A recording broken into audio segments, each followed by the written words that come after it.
Hoje eu quero no coração de da gente falar um pouquinho sobre o amor e a graça que está contido dentro da carta de Filemão, que Paulo escreveu para Filemão. Na Bíblia que a gente usa aqui do Spurgeon, tá logo, antes de Hebreus, hein? Mas está na página 1413. É depois de Tito, no final da Bíblia, né? Praticamente, é Filemão, antes de Hebreus.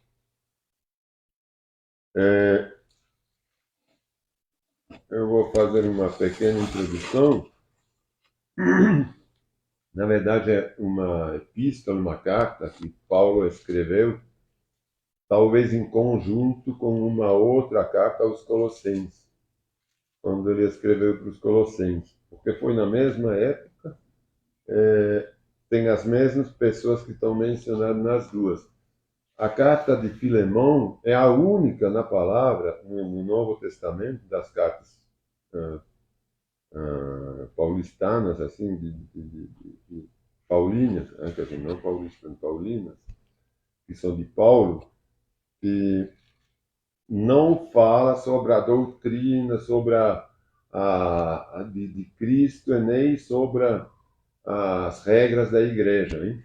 Ele é mais uma exortação para tanto Filemão como para Onésimo. Hein?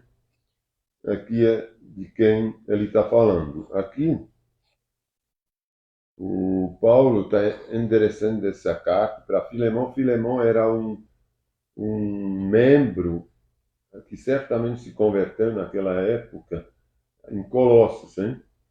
Na igreja de Colossos, ele deve ter se convertido na igreja de Colossos quando Paulo pregou. Depois ele abriu a casa dele para receber uns cristãos, fazer uns cultos na casa dele, junto com a esposa dele e os membros que estavam vivendo lá. Então, só para a gente situar as coisas antes de começar a ler, porque a gente tem uma noção assim melhor do que a gente vai, para entender do que a gente vai ler. Então, é antes, na verdade, que a gente lesse nessa carta de Filemão, eu queria que a gente começasse a ler em Colossenses, na carta que ele escreveu aos Colossenses, no capítulo 3, versículo 18. Colossenses é um pouquinho antes. Vai ver Tito, Timóteo, e depois Colossenses. Não, Tessalonicenses, aí depois talvez já Colossenses. Não, é 80 é o 3, é 87. 1387. Não, é até mais, 88. O 18, né? 1388, capítulo 3, versículo 18, até o capítulo 4, versículo 1. Então, eu vou ler. São algumas instruções para a gente entender porque, antes de ler ainda uma coisa, ele escreve a Filemão para falar a respeito de um ex-escravo de Filemão que tinha fugido da casa de Filemão lá em Colossos, porque ele tinha roubado o mestre dele, Filemão. Então, aí ele fugiu para Roma. Paulo pegou ele lá, ele estava aprisionado, mas ele tinha uma prisão um pouquinho diferenciada, Paulo, porque ele era romano também. Ele tinha a dupla nacionalidade, né, Paulo? Então, quando ele ficou aprisionado em Roma, na verdade, ele quase que foi pedir ajuda a César, né, naquela época, porque ele estava perseguido pelo próprio povo dele. Eles queriam matar ele. Então, aí, os judeus, aí ele falou, não, mas espera aí, eu tenho uma nacionalidade romana também. Então, eu quero pedir para César me julgar. Ele tinha os direitos, porque ele tinha as dupla nacionalidade. Aí ele foi lá para Roma, ficou na prisão lá, ficou aprisionado na prisão, mas pelo menos, mais ou menos, não à mercê dos que queriam atentar a vida dele. E na prisão dele, ele recebeu o tipo de privilégio, como sendo romano, de poder viver numa casa, né? Não quer dizer que ele não estava, mas ele tinha tipo uma casinha para ele, né? Então ele podia receber gente, ele recebia outros cristãos, ele tinha quando ele estava lá aprisionado, naquela época, não foi sempre assim, ele tinha realmente uma detenção diferenciada dos outros, um pouco, hein? Aí ele estava escrevendo agora. Então, esse escravo Onésimo, ele tinha fugido para Roma. Não sei se foi por acaso, isso não está muito bem explicado, mas ele trabalhou, ele foi a serviço de Paulo. Ele se converteu com Paulo, né, de verdade. Aí Paulo, lá da prisão, ele escreve essa carta para Filemão para poder retomá-lo. Mas antes de a gente ler a carta mesmo, vamos ler justamente então as instruções que ele já tinha passado para os colossenses, dos quais era justamente o Filemão, o mestre, o senhor desse escravo. Então, aqui no capítulo 3 de Colossenses, no versículo 18, ele dá umas instruções para as famílias cristãs da época, hein? Aí ele fala assim: esposas, sujeitam-se cada uma a seu marido, como é próprio a quem está no Senhor. Aos maridos, ame cada um a sua esposa e nunca a tratam com aspereza. Nunca a tratam duramente, hein? Filhos, obedeçam sempre a seus pais, pois isso agrada ao Senhor.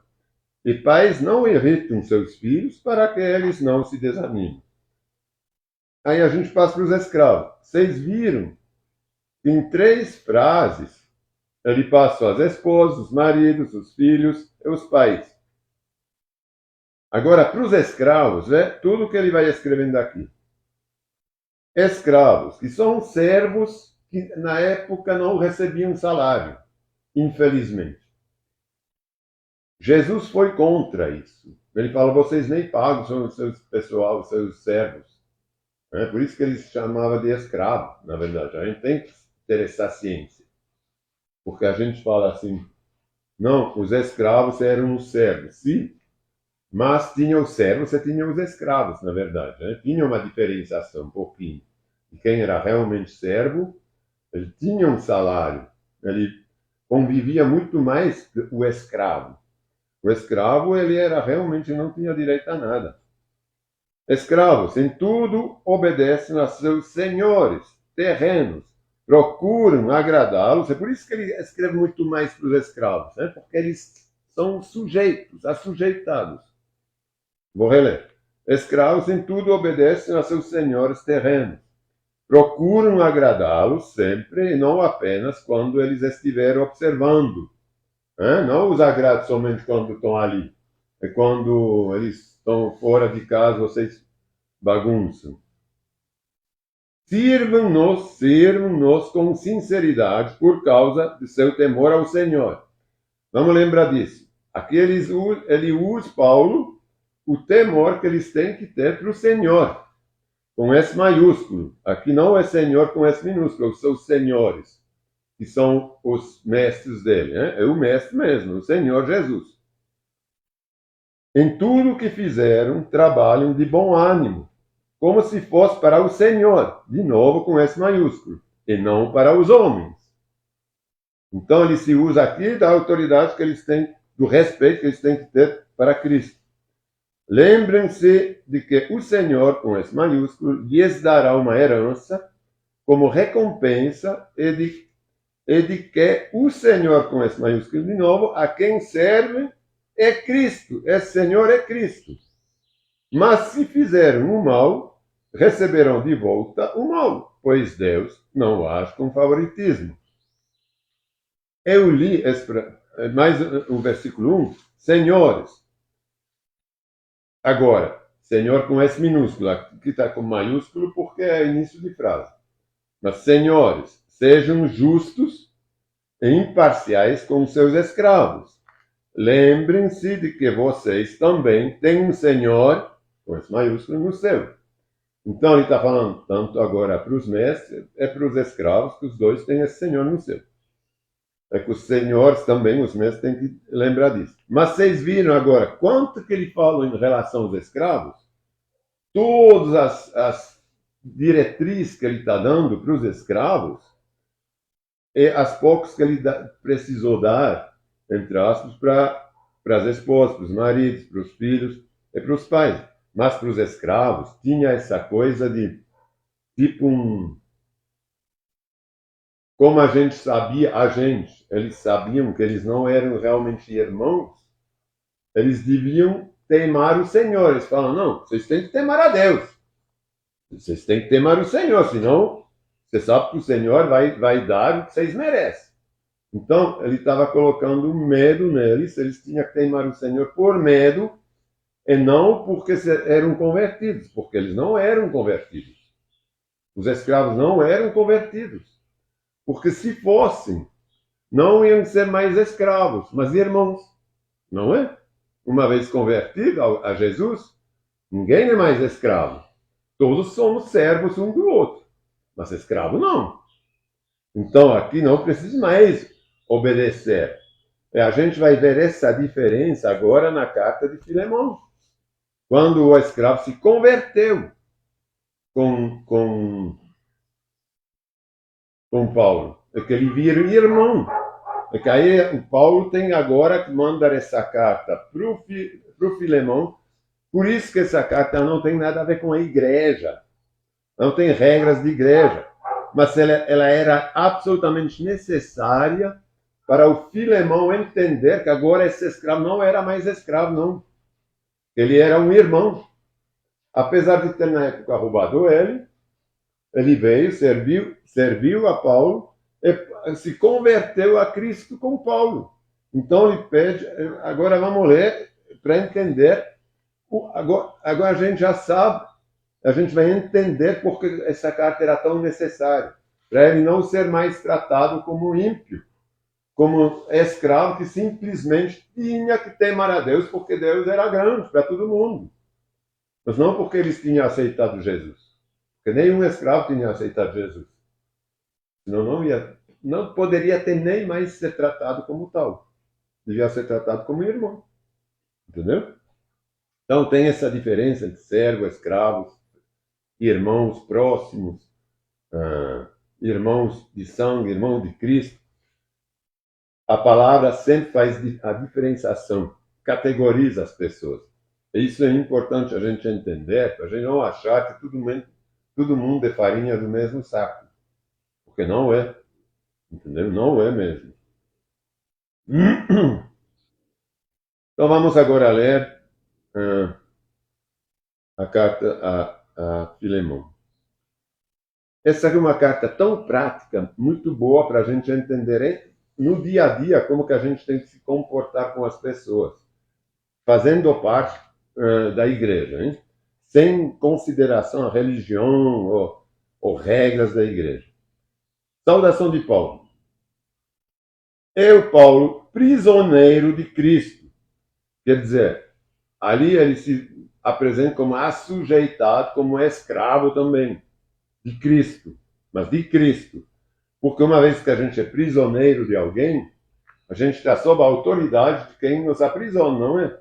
A gente tem que fazer a vontade de quem nos aprisiona.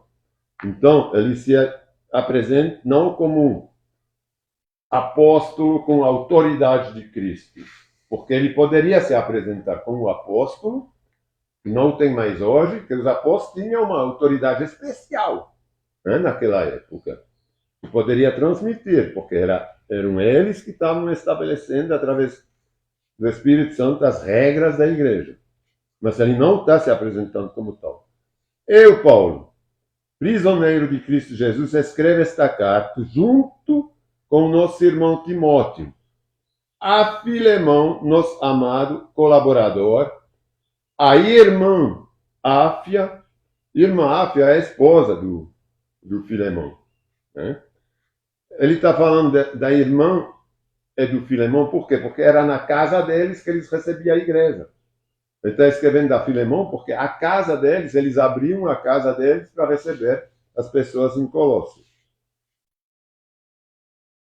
Era uma das igrejas de Colossos. Arquipo, nosso companheiro de luta, a igreja que se reúne em sua casa. O Arquipo era, em outros, na Bíblia em francês, na tradução na Vulgata, nosso companheiro de armas. De arma. Em outra tradução está escrito tipo nosso soldado. Então, ele era quem certamente colocava, tipo um segurança, hein? Quem cuidava das coisas mais assim da casa.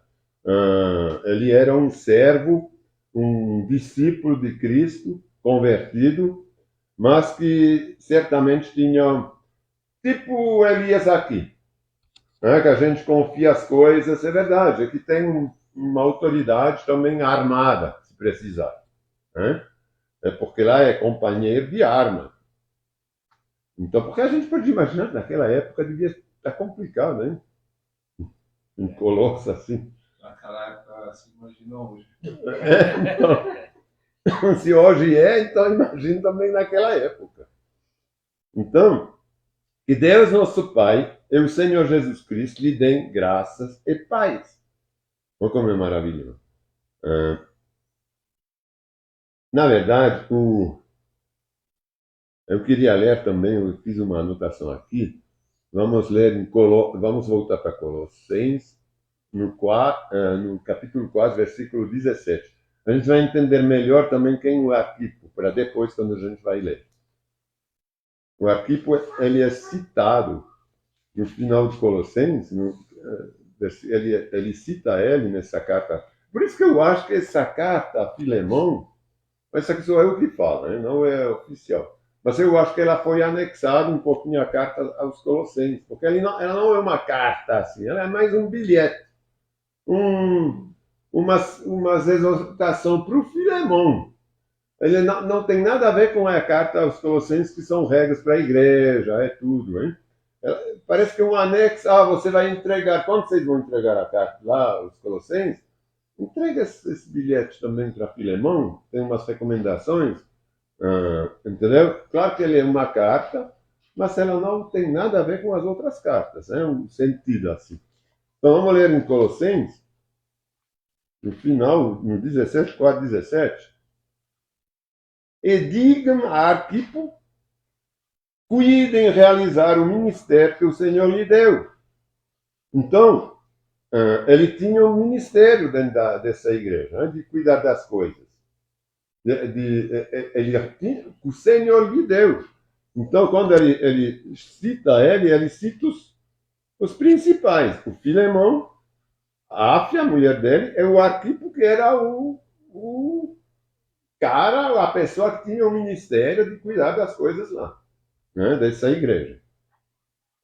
Que Deus, nosso Pai e o Senhor Jesus Cristo, lhe dê graças. Para retomar lá agora a carta de Filemão, no versículo 4.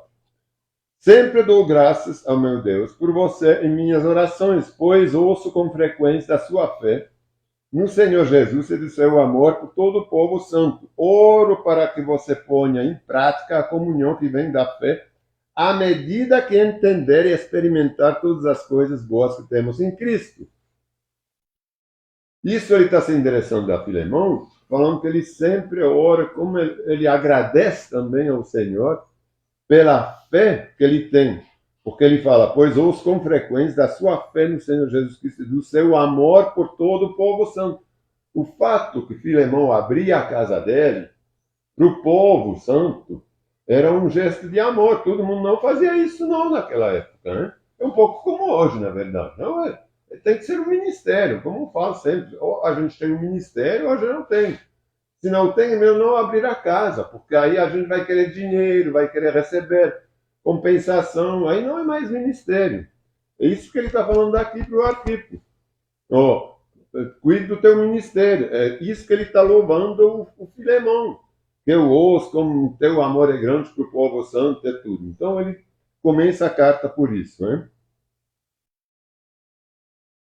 É aquele, oro para, no 6, oro para que você ponha em prática a comunhão que vem da fé, à medida que entender e experimentar todas as coisas boas que temos em Cristo.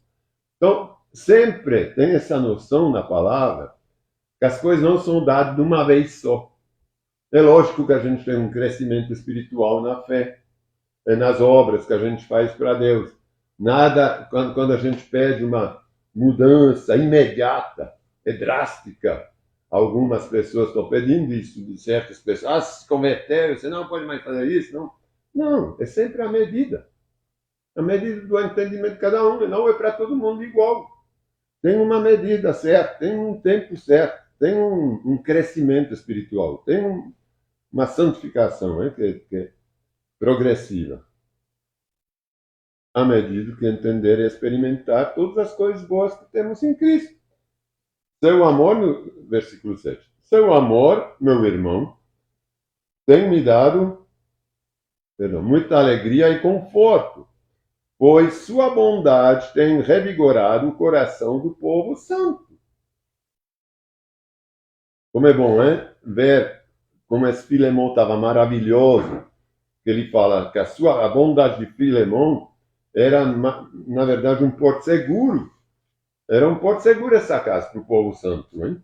Estava revigorando o coração do povo santo. Por isso, ainda que pudesse exigir em Cristo que você faça o que é certo, prefiro pedir com base no amor. Eu, Paulo, já velho, agora prisioneiro em Cristo Jesus.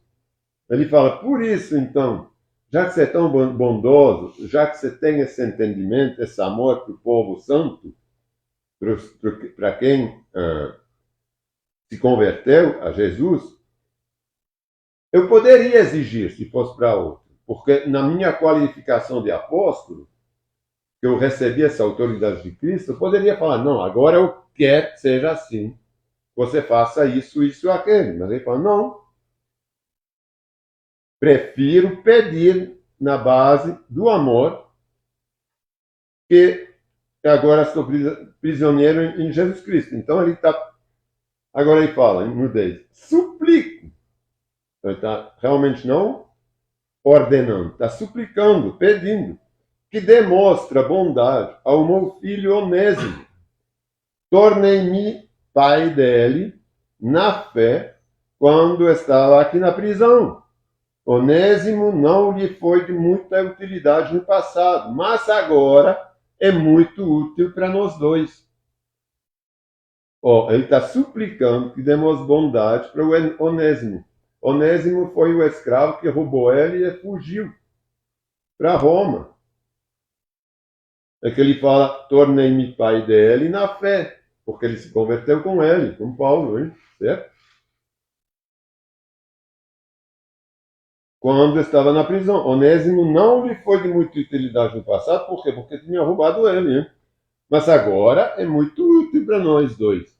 Eu o envio de volta para você e com ele vai meu próprio coração.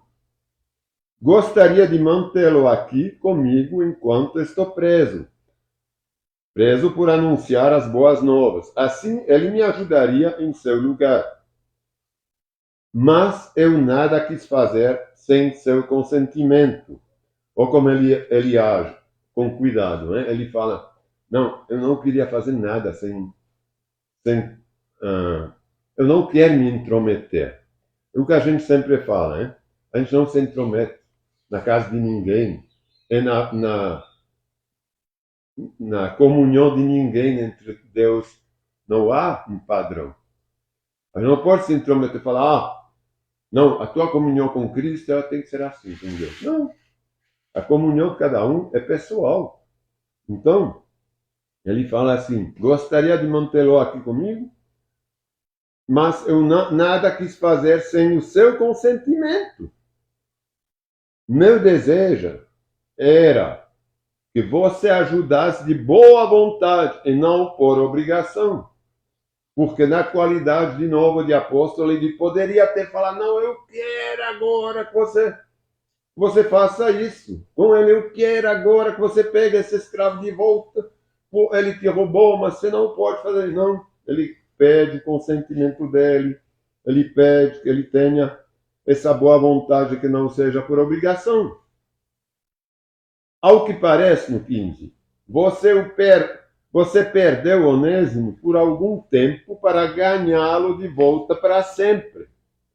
Porque um escravo, você tinha ele, naquela época, para um certo tempo. Depois de um tempo, ele podia reivindicar a liberdade, hein? Segundo o Antigo Testamento. Ali ele fala, não, você perdeu ele, você nem teve como ficar com ele e desfrutar do tempo de serviço que ele tinha que te dar. O escravo era obrigado de ficar escravo por tantos anos. Aí ele fala, não, parece que você perdeu ele fugiu. Mas você vai ganhar ele de volta para sempre. Não vai ter mais essa coisa de ter que soltar ele. Por quê? A gente vai entender, porque ele vai se tornar irmão. Você perdeu Onésimo por algum tempo para ganhá-lo de volta para sempre, como sendo um irmão. No 16, ele já não é um escravo para você. Ele já não é um escravo para você. É mais que um escravo. É um irmão amado, especialmente para mim. Agora, vocês estão entendendo a diferença do que a gente leu em Colossenses, dos escravos? Eles não eram tratados como irmãos, né? Ele dava obrigações para eles tratavam bem diferente. O textão que ele fez, com as obrigações, as coisas dos escravos, é um pouco que ele colocava para os maridos, que era uma coisa óbvia para os maridos, para as mulheres, para os filhos, porque eles já eram ensinados na fé cristã, já eram convertidos. Os escravos não. Mas agora sim, é um irmão. Ó, esse que está aqui, ele já não é mais um escravo para você. É mais que um escravo. Olha como ele faz a diferença. Ele falava antes, escravos sejam assim, assado com seus senhores. Aqui não, ele não é mais um escravo. Ele é mais que um escravo, ele é um irmão amado. Especialmente para mim. Agora ele será muito mais importante para você como pessoa e como irmão no Senhor. Olha a diferenciação. Agora ele será mais importante para você como pessoa e como irmão no Senhor. Não é mais um escravo. Então, olha como a gente pode fazer a diferença. É a associação quando a gente se torna cristão. A gente hoje é escravo do capeta. A gente não é pago por ele. Ele mente, a gente só perde. Só tem a perder para quem serve o capeta. Quando a gente sai do capeta, a gente vai com Deus, aí sim, a gente já se torna livre, hein? A gente se torna uma pessoa. A gente já é destaque. A gente não faz mais parte dos demais. A gente é selado. Lá acontece a mesma coisa com ele. Ele passou da condição de escravo para ser irmão. Portanto, se me considera seu companheiro na fé, receba-o como receberia a mim. Qual patamar ele coloca esse escravo? Ele coloca ele no patamar da autoridade de um apóstolo. Recebe esse escravo, um ex-escravo, como um irmão, como se fosse eu mesmo indo aí. Com minha autoridade delegada. É terrivelmente forte isso aí. Se ele o prejudicou de alguma forma, ele prejudicou sim, ou se lhe deve algo, cobra de mim. Ele não tem condição de pagar, mas eu tenho. Cobre de mim. Se você quer cobrar dele, então não cobre dele, que ele não vai ter condição. Cobre de mim. Para ele não voltar a ser escravo, a ter que trabalhar para você, para pagar. Eu, Paulo, escreve de próprio punho, o que ele não fazia. Porque ele tinha, parece, problema de visão. Então ele não escrevia muito de próprio punho. Mas lá ele escreve essa carta de próprio punho para falar, sou eu escrevendo. Eu gostaria muito que você fizesse o que eu estou escrevendo aqui. Aí ele fala, eu pagarei se você quer alguma coisa. e não mencionarei que você me der sua própria vida. Veja bem, ele está falando que ele não vai se aproveitar do que o Filemão se converteu com ele, parece, hein? Antigamente em Colossos, quando ele foi pregar, porque ele falou, você está me devendo da sua vida. Mas eu não mencionarei, por causa de mim que você está salvo. Através de mim e do Senhor, óbvio. Sim, meu irmão, faça-me essa gentileza. No Senhor. Não é por ele, é no Senhor, hein? Reanime meu coração em Cristo. Escreva esta carta, certo de que você fará o que lhe peço e até mais. Escreva esta carta, certo do que você fará, o que lhe peço é que você fará até mais para o Onésimo. Por favor, prepare um quarto para mim, pois espero que as minhas orações sejam respondidas e possa voltar a visitá-lo em breve.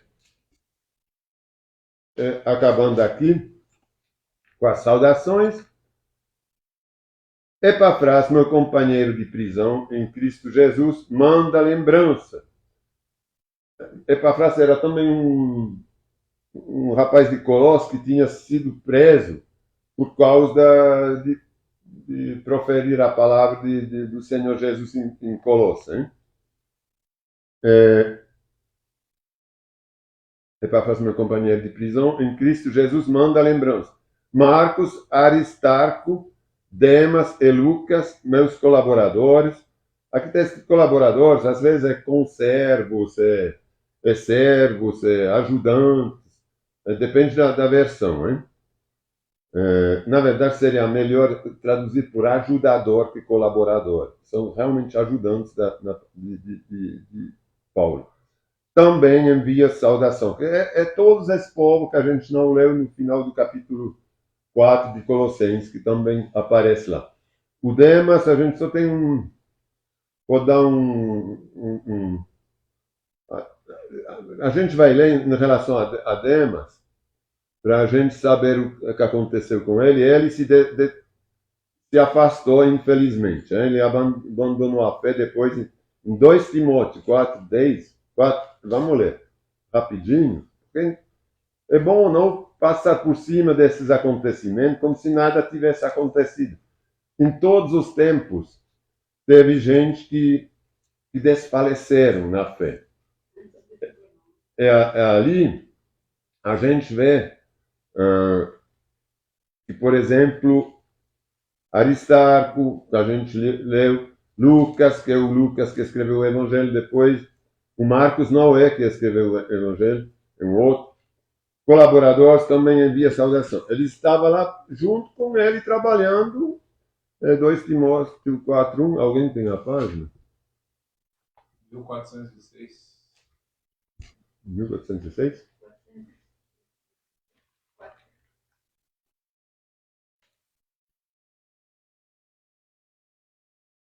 Ou 4 de 407. Então pode ler. Desde o 4? Pode ler do. Não, só o versículo 10. 4, versículo 10.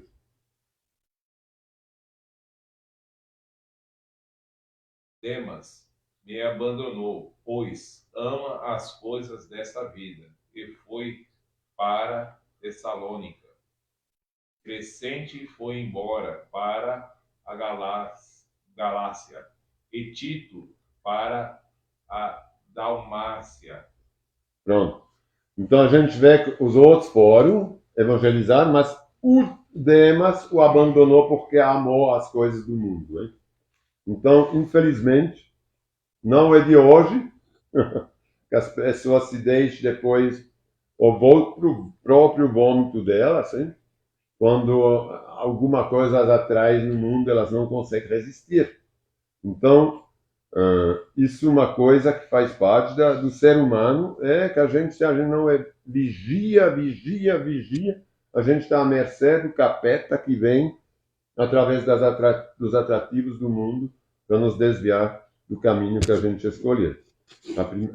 A coisa mais importante que ele quer fazer realmente nos desviar disso. Então, isso para demonstrar, para a gente entender, quando a gente lê a palavra no Novo Testamento, que tem sempre uma diferenciação entre quem se converteu, entre quem é irmão, entre quem não é. Não é para... A gente tem que ter amor para todos, não é? Mas a gente tem que ter um amor especial para quem faz parte do corpo de Cristo, para quem é nosso, é membro nosso. É muito especial. A gente não pode se desdobrar para um desconhecido total, e não é para se desdobrar. Porque não adianta, não serve para nada. Essas aqui são obras. Esse desconhecido total, ele tem que ser... A gente tem que anunciar a palavra, ele tem que tomar a decisão dele. Ou ele ingressa dentro do corpo de Cristo, ou ele não ingressa. Ingressando no corpo de Cristo, ele vai ter o apoio de todos os irmãos. Porque é assim que Deus, Jesus Cristo, trabalha. Não somos nós que vamos ditar as regras. É a palavra de Deus. A palavra de Deus fala isso. Aqui ele já não é mais um escravo, como a gente foi liberto por Jesus Cristo, do diabo. Então, não é todo mundo que é liberto. É liberto quem se arrepende, é quem recebe Jesus Cristo como Senhor da vida dele. Os outros não. Então, que a gente também tenha a ciência disso quando a gente lê a palavra, que não são todos, porque é muito fácil quando a gente lê, por exemplo, no final de Colossenses, que ele fala, marido ama as mulheres, mulheres sejam submissas aos maridos, atentem tudo, amam sem ser tirania, filhos, obedeçam a seus pais, e pais não sejam duros demais com seus filhos, e depois escravos, temam a Deus. Mas não quer dizer que ele estava convertido tal como os outros. Falam, vocês têm que temar a Deus, mas ele se endereça a escravos, não a irmãos. Entendeu? Isso é muito diferente. Ele fala muito das pessoas que também tratam os escravos, pega escravos para se aproveitar deles, justamente para não pagar salário. Então, é dos dois lados. Ele acaba os Colossenses falando que, senhores, vocês têm que tratar bem seus escravos, porque lembram-se que vocês também têm um Senhor no céu. Então, é uma coisa que ele categoriza, todo mundo. É como quando a gente fala de Deus, de Jesus Cristo, do homem, da mulher, das crianças. Tem uma hierarquia a ser respeitada, e quando ela é desrespeitada, todo o círculo, todas as bases familiares de relacionamento com os nossos ajudantes, elas são invertidas. Aí você começa a dar mais autoridade, por exemplo, a um servo ou a um ajudante, por exemplo. Eu não poderia dar autoridade sobre a minha casa a Elias. O Elias é meu fiel ajudante. Mas ele não pode, de repente, se eu sou casado com minha mulher, ele não tem autoridade sobre minha mulher. Ele tem autoridade sobre a mulher dele, não é? Como eu não tenho autoridade sobre a mulher dele. Então, mas quando a gente tem casas onde não tem essa... Não, vem, tá tudo certo. Aí começam as coisas erradas, entendeu? Porque não há esse respeito da lei de Deus e da hierarquia que Deus impõe. A gente vê muitas famílias onde o marido ele desfalece na fé, é a mulher que está tomando as rédeas da casa. Isso não dá certo. Dá brigas, dá coisas, não dá certo. Porque as coisas os valores são invertidos, né? Ou as crianças que mandam nos pais. Por isso que ele fala aqui, criança obedece aos pais. Sim, é assim, vamos orar. Senhor, eu te agradeço por essa palavra. Sempre, Senhor, é um entendimento melhor que a gente recebe da tua parte. A cada vez que a gente entra na tua palavra, o Senhor fala com a gente, o Senhor nos esclarece, nos dá mais luz, ilumina a tua palavra, ilumina nossas mentes, e nos dá a compreensão, Senhor, da tua palavra, que é só compreendido e entendido por quem tem o Espírito Santo, como o que a gente viu hoje de manhã no nosso espírito, no nosso estudo sobre o Espírito Santo, Senhor. A gente vê que sem o Espírito a gente não consegue ter esse entendimento. Somente o teu Espírito pode nos esclarecer essas coisas. Isso não vem do nosso coração, isso vem da tua própria palavra, porque está escrito. Só que a gente lê, não entende. Lê sem ver. Uma vez que o Espírito, a gente te peça, Espírito, o entendimento do reino de Deus, o entendimento dos preceitos, princípios de Cristo, a gente começa a entender, Senhor. A ficha cai. A gente vê como as coisas são diferentes, como as coisas são maravilhosas, como é necessário a gente andar